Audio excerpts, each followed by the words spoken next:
Hi everyone. In this lesson, we'll be talking about sexual harassment in the workplace. So it's very important for employers to have a good anti-harassment policy with provisions for training, monitoring, reporting, and corrective action. It's also good to give guidance regarding what behavior is tolerated and what isn't. This is the modern world we live in. It's incumbent upon you as a business owner or manager to have a policy in place to take claims seriously, investigate them, and if you find that harassment's happening, to stop it and prevent it from happening in the future. That's the overall theme here, and then we'll look at a bunch of details. So when you establish your policy, the procedure should be designed to encourage victims to come forward. We don't want people to be afraid of reporting something bad going on in the workplace. It should not require a victim to complain first to the offending supervisor. If a supervisor is the one that's doing the harassing, there should be someone else that the employee should be able to go to report the harassment. It should ensure confidentiality to the extent that is possible and provide effective remedies, including the protection of the victims and witnesses against retaliation. Okay, so that's the overall theme here. So there was, in 1986, there was a big Supreme Court case called Meritor Savings Bank versus Vinson. This is the first case to acknowledge the hostile environment claim here under sexual harassment, and then hostile environment is expanded to all the protected classes as well. So in the case, so previous to this, there was just general gender discrimination. You'd hire somebody or punish them because they're female or something like that. And then we kind of had an idea about quid pro quo harassment, which we'll get into in a second. But this one acknowledges hostile environment. And in the case, the court provides guidance for determining whether sexual conduct is unwelcome, for evaluating evidence of harassment, for determining whether a work environment is sexually hostile, for holding employers liable for sexual harassment by supervisors, and evaluating preventative and remedial action taken in response to claims of sexual harassment.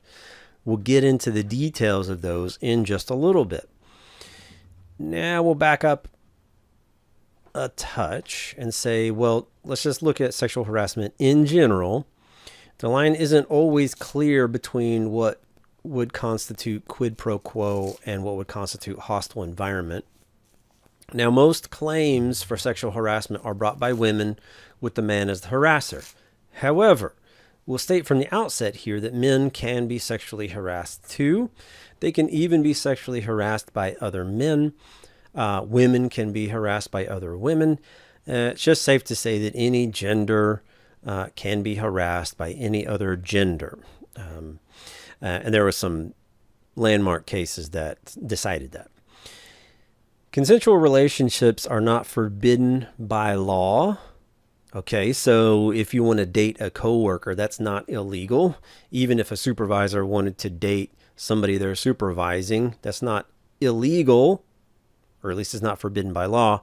It might not be a very good idea. It generally is not a very good idea. And that's why a lot of companies have established policies whereby, especially if a supervisor is going to be dating somebody they're supervising, that is either forbidden or it has to be disclosed so that everybody is aware of what's going on. So it'll be up to you as a business owner or manager to form a policy that works best for your business. Okay, so we've mentioned quid pro quo a few times. So this type of harassment, quid pro quo, isn't anything sexual by its nature. It's just a Latin phrase that means this for that or something for something. The basic idea is that you're exchanging one thing for another thing. So this is the classic example where a supervisor approaches somebody they're supervising and says, hey, I can really help you advance your career as long as you're willing to go on a date with me, or whatever the case might be. Offering some type of job benefit in exchange for submission to unwelcome sexual advances. couple examples. Supervisor offers a raise if the employee will go on a date with them, or says the employee will be fired if they don't sleep with them. Only individuals with supervisory authority can engage in quid pro quo because it requires the harasser to have some authority to grant or withhold job benefits. If you're just peers on an equal level, you don't have any authority over one another, so quid pro quo isn't really a thing for you. But it has to do with supervisors and people beneath them in the organization. It's fairly easily identifiable. There's usually some type of an associated tangible employment action. We can point to promotion either given or denied, a demotion, either somebody was hired or fired, somebody was given a raise or not.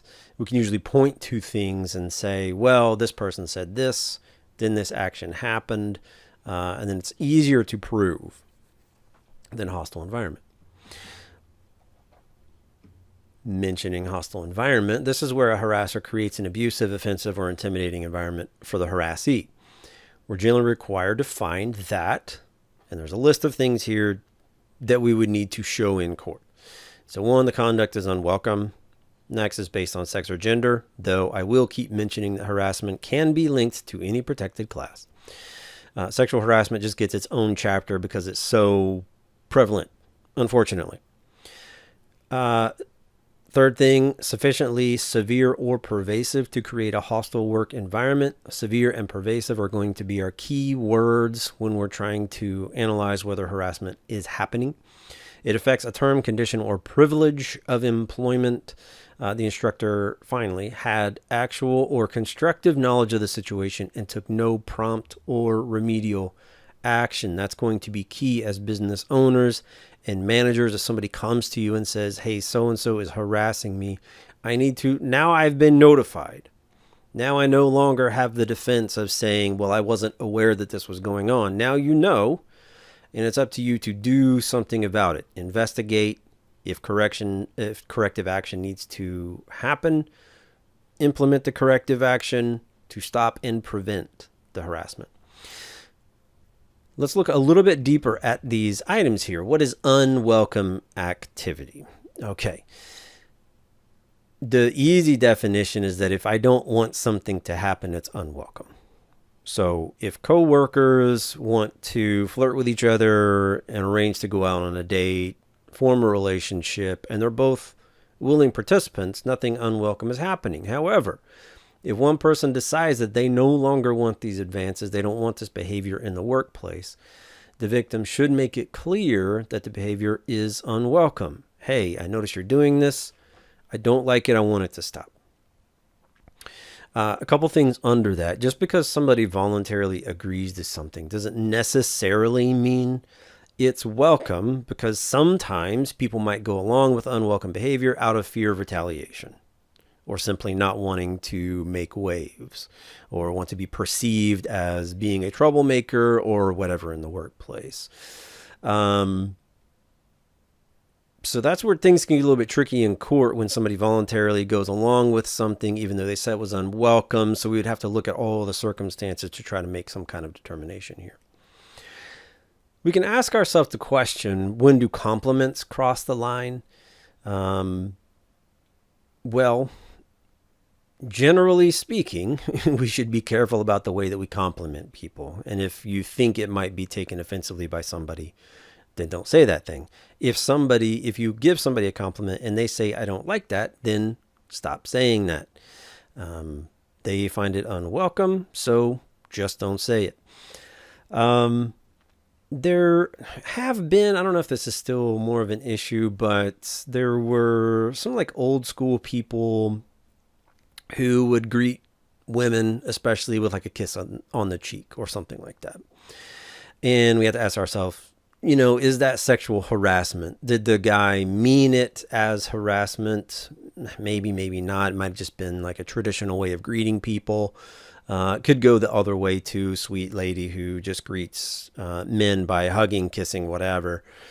Does it cross the line? Well, it crosses a line when somebody doesn't like it. And then when they want it to stop, meaning they perceive it as being unwelcome and they ask for it to stop. Okay. That's the point at which it becomes unwelcome and the behavior should stop. What about when it started as consensual, but then the consent stops? It doesn't matter how it started. When the consent stops, the behavior should also stop.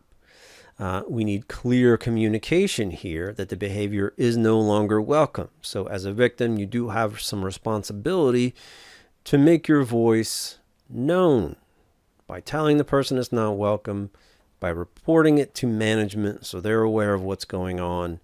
That way, the person knows to stop the behavior. And if they don't, then management knows, and they're able to do something about it. Final question here, because I got this question a lot in class. So does working for a place like Hooters or Bikinis or Tilted Kilt or whatever other businesses have that particular type of business model create a sexually hostile environment? It kind of depends. You kind of understand when you're signing up for a job like that, the kind of business model it is. However, that doesn't mean that customers or management or coworkers can just do anything they want to you. If you think that somebody's crossing the line, you need to make that known so that the behavior stops. We can't just tell somebody, well, you knew what this was when you signed up, therefore you have to endure whatever behavior I deem necessary as management or coworkers or whatever. Severe and pervasive. I mentioned these are key words when determining whether harassment is happening here. The basic idea is behavior needs to be either very severe or very pervasive in order to establish a claim.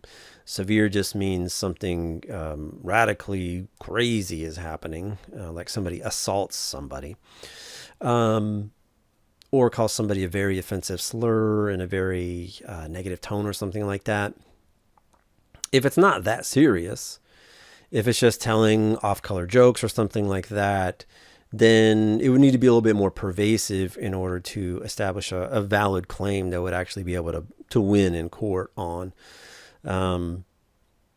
Even if you find yourself in an environment where somebody is like these little things that aren't necessarily that severe, but it's happening, not a bad idea to go ahead and report it just to try to go ahead and stop the behavior now if you think it's going to keep happening in the future. And then from the flip side, if your management, somebody comes to you, then again, your responsibility to step in and be, we have to be reasonable about things. Just because somebody perceives harassment doesn't always mean that whatever's going on is wrong. We could just have a person who's ultra sensitive, and we need to figure out how to handle that instead. But as management, always take them seriously, always investigate, and always try to figure out how to stop the behavior if we determine that it's actually harassment. Okay. I don't have to prove that there's been psychological injury. I don't have to go to a psychologist and get a diagnosis that something has happened. It's enough for us to say that the environment can be reasonably perceived as hostile and abusive. When courts look into it, we'll look at the totality of the circumstances to try to make a determination if it's not obvious one way or the other. We'll look at the frequency, the severity, whether it's physically threatening, humiliating, or just a mere offensive utterance. Does it unreasonably interfere with an employee's work performance? That could just mean you've gotten to a point where you just don't want to go into work because you know it's such a negative environment for you that you have a hard time performing at work. Something like that would be good enough, probably. And if there is any psychological harm, what was it? Did it result from the harassment? Was it something else? Things that we're looking at. The perspective used to determine how severe something is, for forever it's been the reasonable person standard. It's supposed to be gender neutral in that determination, but critics of the reasonable person standard brought up the fact that it usually turned out to be a reasonable man because judges, especially at the time, tended to be men. So they were considering it from their own experience and their own perspective. So a lot of claims of women were ignored or dismissed. So there was a case, Ellison versus Brady, where a lot more courts nowadays are using the reasonable victim standard, saying, well, we need to adopt the perspective of the person who was being harassed, a reasonable person who was being harassed. Again, some ultra sensitive, crazy person, we don't have to take everything so seriously, but what would a reasonable victim, how would they view this situation, and would we consider it to be harassment? Explaining the, quote, sexual requirement here, really any harassment based on gender qualifies here. It could be overtly sexual or just a display of anti-female or anti-male animus. I gave you some examples of some comments that have been admitted into courts because some supervisor or coworker said them, so you can read them. I don't really want to read them to you. But yeah. Okay, now let's talk about employer liability. So a lot of people are in this class because they want to be HR managers, or they want to start their own business, or they want to be in management at a business somewhere. Okay, so employer liability is going to be key for you because you want to do things correctly and avoid a big lawsuit that's going to disrupt business. Okay, a harassed employee may sue the harasser directly as well as the employer. And because we have vicarious liability in the United States, the employer can be liable if one of the employees is being harassed in the workplace. So we need to be careful about this. Whether the employer is going to be liable will depend on several factors, including whether, and then we have a list here, the harasser has supervisory authority, the ability to make or recommend tangible employment decisions affecting the employee, whether there is a tangible employment action that we can point to and say something definitely happened here, whether the employee either was aware or the employer was aware or should have been aware of the harassment. That's going to be very key, and we'll talk about that in a little bit more detail in a minute. Whether the employer took steps to prevent or correct the harassment, and whether the employee took advantage of the company's harassment policy. So we'll consider two situations here because there's a big difference. Well, actually, we'll do three situations. Two of them have to do with supervisor toward employee, and one has to do with coworkers or third parties like customers or whatever. So first of all, let's consider supervisor toward employee with a tangible employment action. These are usually quid pro quo because we have this tangible employment action here. The employer is going to be strictly or automatically liable for actions of supervisors, since supervisors are considered to be the employer, and the employer is forbidden from sexual harassment. This is usually accompanied by a paper trail, which helps prove the case. So I don't have to go in there and try to prove hostile environment and unwelcome behavior and all this other stuff. We can just say the supervisor said this thing, here's the result that happened, thus harassment took place. That's an easy one. Now, let's consider a case where a supervisor toward employee, but we don't have the tangible employment action. Again, tangible employment action, like somebody being hired, fired, demoted, promoted, whatever. These are usually hostile environment claims when we don't have the tangible employment action. The employer is not strictly liable. They do have a defense available to them. Okay, this is called the Ullrich-Faragher defense because of the court case that originated. You can follow the link to learn more. But basically the defense here is that the employer had a reasonable anti-discrimination policy in place to prevent and address sexual harassment, and the harassed employee unreasonably failed to use it. Okay, some key words in here. One, your policy has to be reasonable. Okay. Again, things that could make it unreasonable is when I have to report only to one person, like my supervisor, and that's the person that's doing the harassment in the first place. and the harassed employee unreasonably fails to use it. This is why it's important for us to train employees, make them aware of the policy, because as long as they're aware of the policy, now they have a responsibility to use the policy and come make me, the manager or the business owner, aware of harassment that's happening so that I can step in and address it. Okay. So that's why it's so important for employers to have this policy in place, this anti-discrimination, anti-harassment, whatever you want to call it, this policy in place.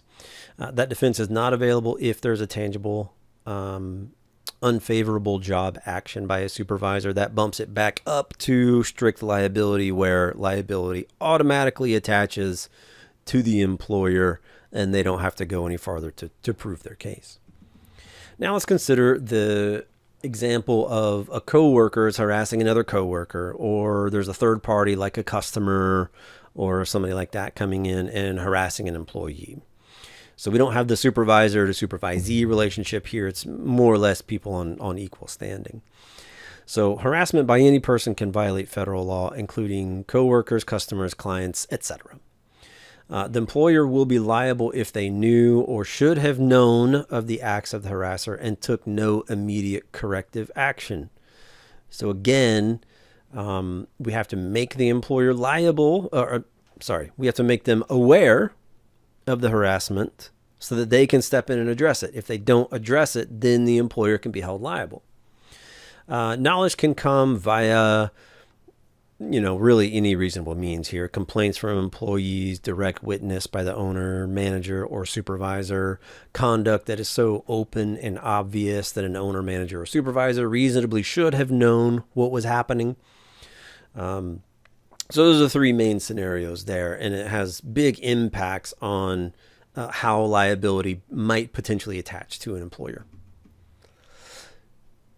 Other important considerations. Okay, somebody comes to me with a claim of harassment and I have to investigate to try to figure out what's going on. Is there actually harassment going on?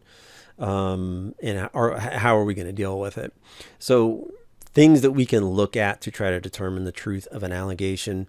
Inherent plausibility. Does it make sense? Is it believable from the get-go? Corroboration.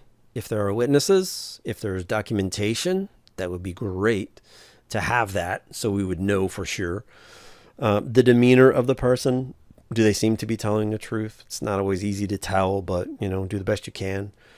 What motive to falsify might exist. Both parties can have a motive to falsify. We just have to look at it, and we can use that information to inform our decision, but it shouldn't be the only thing we consider. Because again, both parties have a motive to falsify, to lie, to try to get out of trouble.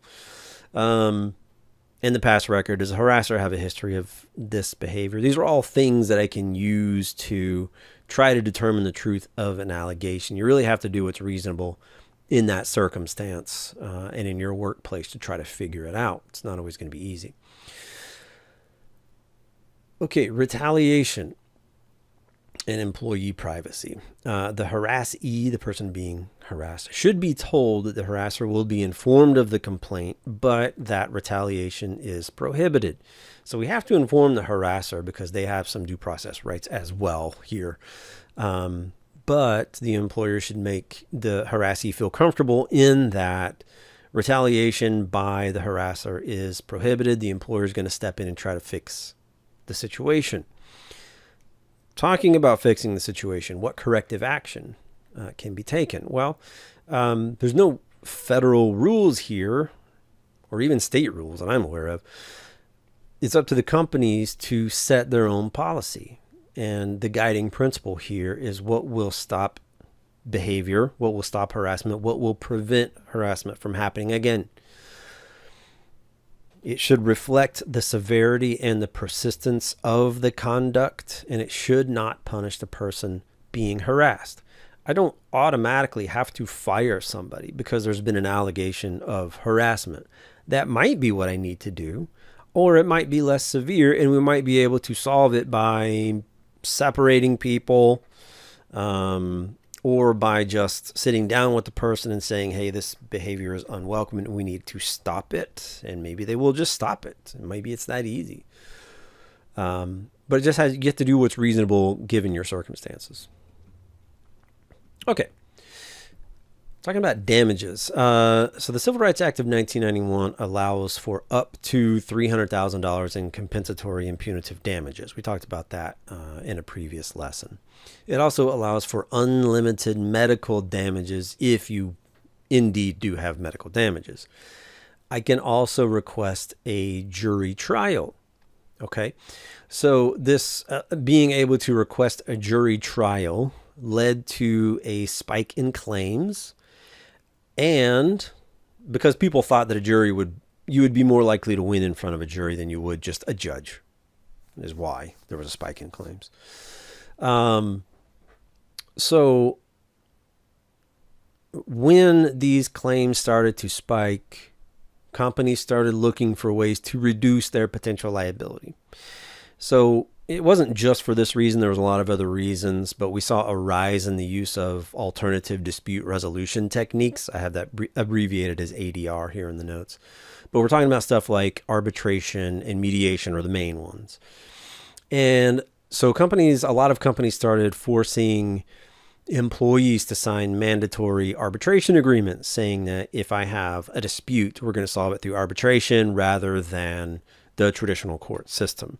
And that was an attempt to try to reduce the amount of time that a lawsuit would take, to try to reduce the amount of money that would be involved in trying to defend a lawsuit, stuff like that. But then a lot of people started complaining that arbitration was really just blocking people from being able to bring legitimate disputes to an actual court. And they were complaining that, well, the arbitrators are hired by the companies, so how could we expect arbitrators to be objective and neutral here when their paycheck depends on the company hiring them? So just very recently in 2022, the U.S. Congress passed the Ending Forced Arbitration of Sexual Assault and Sexual Harassment Act.